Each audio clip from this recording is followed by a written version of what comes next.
Mongraal. Everyone loves him from his viral clips. Hey, GG's, bro! And for being one of the best competitors in Fortnite. Let's go, that kid only had an AR. And recently, he has just returned to the game for the first time in almost a year. So today, let's take a look back to see exactly how he got here. Mongraal was always a big gamer as a kid, playing games like Halo and Call of Duty at a very young age. And eventually, a new type of game was starting to take over, Battle Royales. So it was here where he started to play games like PUBG and H1Z1. And eventually, he would have his first ever live stream in January of 2018, playing H1Z1. But little did he know, he was about to be one of the fastest growing streamers in gaming history that year. And just a few weeks later, he would stream the game that would change his life forever for the first time, Fortnite. Now, even though this would be an insane year for him, it didn't start off that way. Mongraal would continue to stream with him playing Fortnite very consistently for a few months, only averaging a few viewers. But during this time, he was starting to increase his skills in the game, most notably at building. And not long after, he was one of the first people to show that building is an extremely useful mechanic. But it wouldn't be until April where everything would change for him. He would get picked up by esports organization Team Secret at just the age of 13. And because of how young he was, he would actually end up having a news segment about him on the BBC. Kyle Jackson is so good at Fortnite that he's been signed to play with a team of professional gamers. After being shot into the mainstream, Mongraal would go from averaging 10 viewers at the beginning of April to just 1 month later averaging over 300. And this was just the beginning. For the rest of the year, Mongraal would continue to grind the streams, showing off why he is one of the best players in the entire game. And at the end of the year, he was now averaging 8,000 viewers per stream and achieving almost 500,000 followers on Twitch. But little did he know, in 2019, he would have an even better year, with most of his iconic clips coming from then. Oh, what? Controller player! That is a controller player! Off! What a he's Thanos in the end. Sing, sing, sing, sing, sing, sing, sing. Now, throughout this time, there were many players like Mongraal who were extremely good, but unfortunately weren't able to compete in any epic official tournaments because of the minimum age requirement, which was 18. However, early in that year, Epic would announce online tournaments for the first time, and with that, they decided to lower the age requirement to now be 13. So it was finally time for Mongraal to really prove himself. But unfortunately, he wouldn't do the best in the first couple of tournaments, not making any money, until he broke that streak by winning the Lux Cup.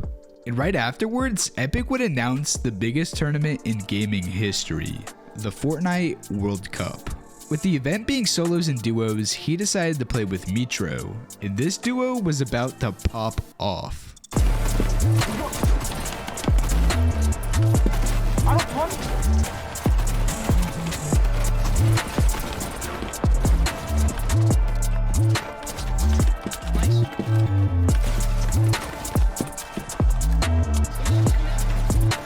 Get out my face, baby!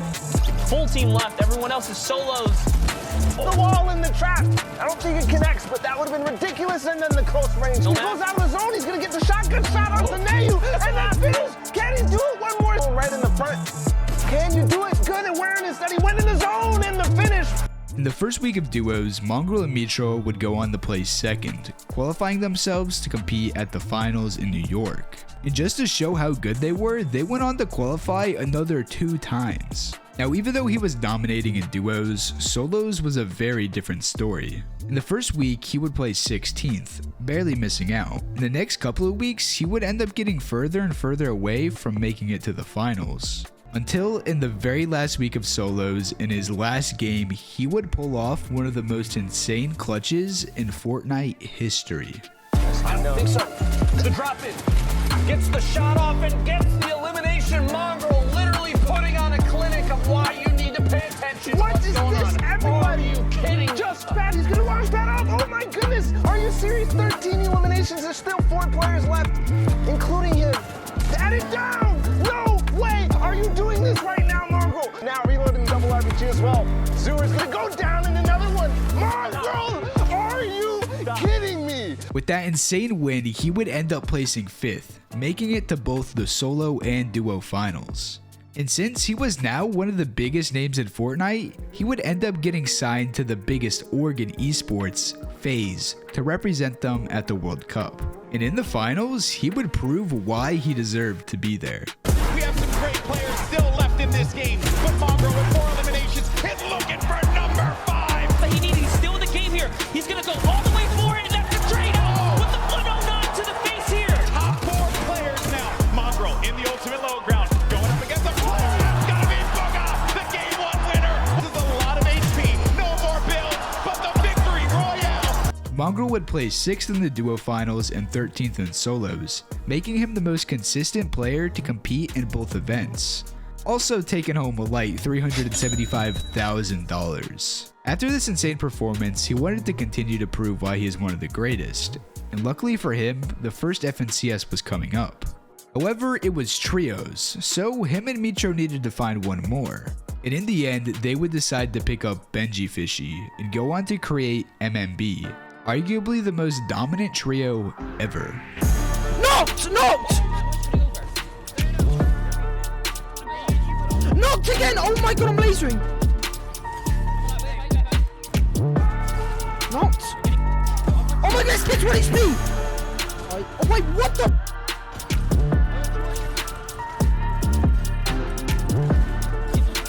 Knocked! I knocked him! It's 1 more! Oh wait, we're chilling! That kid has no mats or something! Dead! I'm getting his mats! Let's go! I had 9 kills! I had 9! You don't know! Throughout the qualifiers, they played insane, placing 2nd, 1st, 2nd, 1st, and 1st, earning themselves over $130,000 each in just the qualifiers. So now it was time for the grand finals, the last hurdle to declare them as the best. But unfortunately, they would end up running into some mech issues. What? It's invisible! The mecha is invisible for me! And in the end, they would sadly finish in 10th. Now after this disappointing ending, we were heading into Chapter 2, where FNCS was going to be squads. This time, Mongraal and Benji would decide to not play with Mitro and instead pick up Andretta and Nate. After playing consistently throughout the qualifiers, they would make it into the grand finals, where they were about to have their best FNCS yet, getting a 2nd place in the end. So now we were at the end of the year, and Mongraal has managed to surpass almost 2 million followers on Twitch and almost 1 million subscribers on YouTube. Now, even though these last 2 years were amazing for his career, 2020 was about to be the best one by far. Going into the next Fortnite season, FNCS was now duos.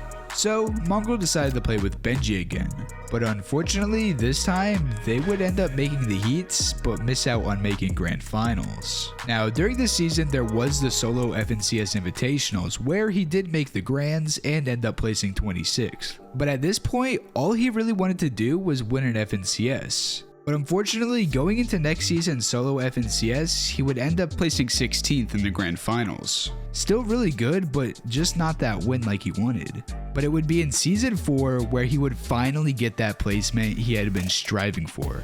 FNCS was now back to trios, and Mongraal would decide to get back together with Mitro. Now, since his team was extremely good at fighting, they needed somebody to IGL them and make the calls. So to fill in the 3rd slot, they would pick up Tayson, who had just won that solo FNCS the season prior. But this team had one pretty big problem. They were very dysfunctional. Bro, Tayson, we're not hearing many comms from the little IGL dude. I don't know what's going on. What are you guys doing, man? What are you doing? I need some comms though. Now, even though Mitro and Mongraal did a bit of trolling, they would play extremely well throughout the qualifiers, making it to grands, where they would end up getting the best drop on the map, Stark Industries Uncontested. Going into this grands, Mongraal was looking like the best he has ever been. So now there was only one way for him to prove it, and that's by taking home the crown.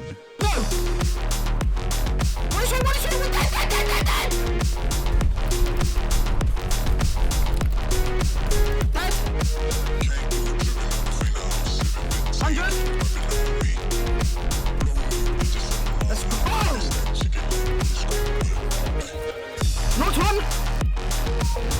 Let's Let's go! Bang! Dead! Nice. Let's fucking go! After the first day, they found themselves in first place, with a pretty good lead on second. But going into day 2, things would start to take a dark turn. The very first game of the day, they would come out with a win, increasing their lead even more. However, Thomas HD, Anas, and Flick would end up contesting them for the remainder of the games, leading them to have a very poor performance. So now, going into the last game, they still had the lead, but there was just one team that could overtake them, and that was Janice, Andalex, and Xweezy. So in an attempt to stop them, they decided to drop at their POI in the last game, but nothing would come out of it with them disengaging. However, they were able to steal some of their loot. But because of this decision, they would end up being extremely shambles going into the end game, so they would end up going down in 22nd. So now at this point, all they needed to do was pray that second place didn't have a good game. More. Oh, no! Somebody in his box! He finds the box. Siberian Jake could be the gift that he needs. The damage still coming through. 43, 10 HP, and he's down! And second would go down in 14th, getting Mongraal his first ever FNCS win. And he would end up being live this entire time, gaining an average viewership of over 90,000, which is insane to talk about. But unfortunately, this would be the last time he would ever make an FNCS Grand Finals. To start, Tayson would end up leaving them right after winning because he felt like they just weren't taking the tournaments too seriously. And afterwards, Mongraal would go on to not even make the heats in FNCS during the next 2 seasons following his win. And in season 7 and 8, he would make the heats, but unfortunately again, not make Grand Finals. But there was a chance for him to break this curse. We were now heading into chapter 3, where the game mode would switch once again to duos, so obviously he decided to pick up Mitro going into FNCS. But this time, they would end up having their worst performance in FNCS yet. And sadly, this would end up being the last FNCS he will probably ever play. It seemed like at this point, he was just starting to lose passion for the game. And after not placing well in tournaments, it just made him lose even more passion. And this was made even more obvious when he would end up streaming Valorant for a few months straight in early 2022, barely touching Fortnite. However, it was also around now where he started to get more into fitness and working on himself.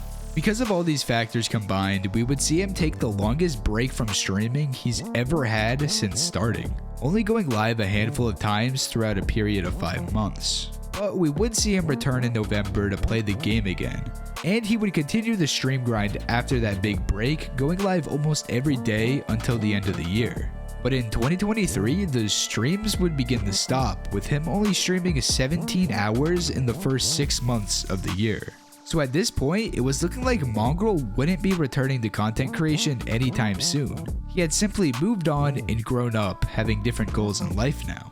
But in August, he would make an unexpected return after 7 months of silence on his YouTube. It wasn't Fortnite like everyone hoped, but actually a vlog, showing off how he lived his life now.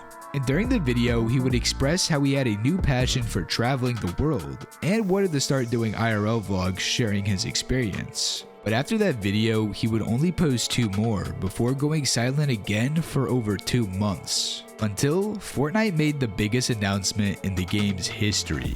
We were officially returning to the OG Chapter 1 Fortnite map. And with that, Mongraal would tweet out his return. With everyone already excited with this new season release, this made everything even better. And so far, it looks like Mongraal is back to grinding the streams again, with him putting in 5 12+ hour streams in a row at the time of this recording. But most importantly, it seems like he is genuinely enjoying the game again and having fun.